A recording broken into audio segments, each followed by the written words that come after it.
of you a different era of history to research. And the question is, what impact did your era have on the modern world? So Sarah, your group has the ancient Greeks. Ravi, you've got the Romans.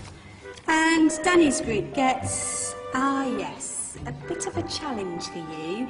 You get the Middle Ages. Some even call it the Dark Ages. Boring. See how you get on. Yes, miss. So, Serene, yes, you get the Renaissance.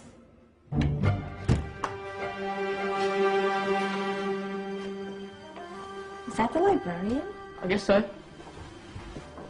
How are the Dark Ages going to have anything to do with us? Excuse me. Sorry to bother you. What do you want? We need to find out what impact the Dark Ages had on the modern world. Never was a period of history so poorly named. Don't touch. It's priceless. And I suppose someone's been filling your head with the usual nonsense, eh? 1,000 wasted years. A black hole in history, am I right? Yeah, sort of. You see, it's always the same. You assume it was all mud, disease, death and destruction, with marauding mobs of barbarians ripping down the good of former civilizations, burning and plundering as they went, nothing of any worth invented either, eh? Oh, no. Go on, Beofrey. Sorry to bother you. Come on, it's probably not worth it. Everyone knows that the Greeks and Romans invented everything anyway. Oh, did they now? And you're sure about that, are you? You know, I might just have something for you. You seem to be up to the task. I suppose I could... Follow me. I've got just the book for you.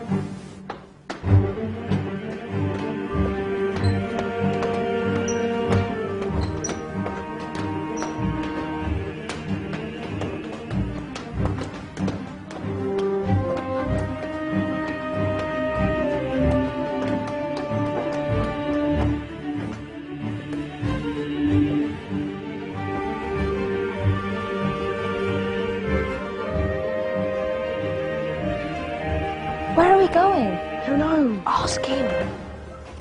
Excuse me, where are we going? From darkness into light, my young friend. From ocean onto land, there are things you should know. Oh, yes, indeed. Yes, indeed.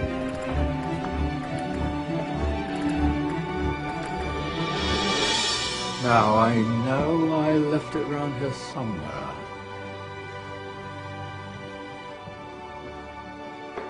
Ah, here it is. Now, take a look. If you dare.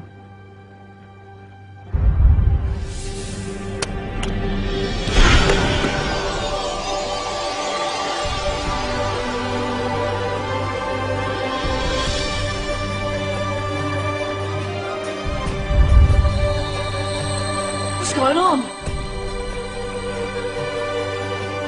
Welcome to the Dark Ages, or as it should be known, the Golden Ages. Who are you?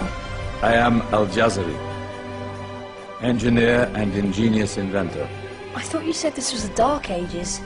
It doesn't look very dark. That's because it's all a matter of perspective, my soon-to-be illuminated friend. Of course, there are parts of the world that weren't dark at all, but in a civilization that stretched from Spain to China, the golden rays of discovery and invention shone over everything. What civilization? The Muslim civilization, my young friend. Through scholars and scientists of various faiths, some of the most important discoveries known to man were made at this time. Discoveries that drew on knowledge of the ancients, but have more connections with your modern world than you could possibly ever imagine. Like what? Well, all sorts of things. I've got to get a picture of this. I knew it was a good idea. Who are you? Allow me to introduce Ibn al-Haytham, a great scientist whose ideas led to the invention of the camera. You invented the camera? I laid the foundations for modern cameras by explaining how our eyes work. I found a way of projecting an image onto another surface through a small hole in a dark room, later called camera obscura. Think of all the things that evolved from this discovery. Cameras, cinema, all share the same principle. Cool. Look out below! Who's that?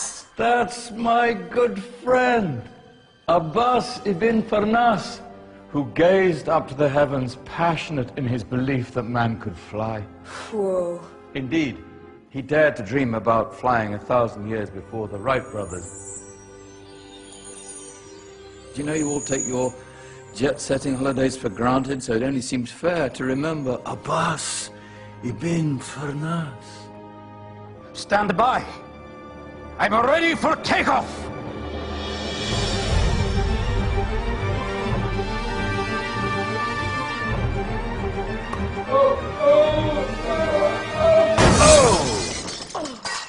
You did forget one thing, though.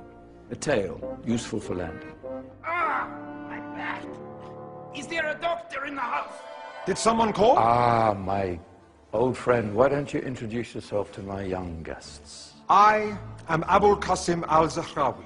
Many call me the father of surgery. Did you actually do surgery back then? Of course we did. In fact, many of the surgical tools that I invented are still used in your modern hospitals. Excuse me, a patient needs my attention.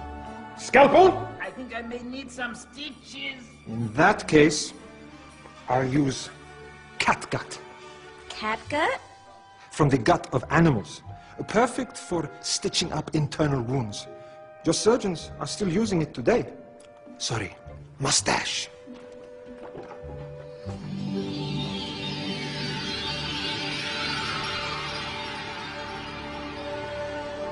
Who's she? That's Maryam al-Astrolabi, one of the many brilliant women of her time. She made sophisticated astrolabes. Astro what? Astrolabes. They show the sky and the stars on a small flat plate you can hold in your hand. Think of them as ancient calculating or timekeeping devices. Today you have your watch, your compass, satellite navigation, helping people and explorers travel the world. Science at its brilliant best. And all these things were developed during the Golden Ages. And that's just the tip of the iceberg. There were thousands of other inventions covering all areas of life, and in the years that followed, their influence spread across the whole of medieval Europe. So you see, it wasn't so dark after all. What about you? Me? What did you invent? Well, I don't want to be big-headed, but I made some groundbreaking advances in engineering. I suppose my most significant discovery converted rotary motion into linear motion using a crank and connecting rod. It's essential in pumps and engines. In fact, I've no idea how the Industrial Revolution could have happened hundreds of years later without such a device. Not that I ever get the credit I deserve. But my crowning glory was my amazing time-telling machine, my legendary elephant clock.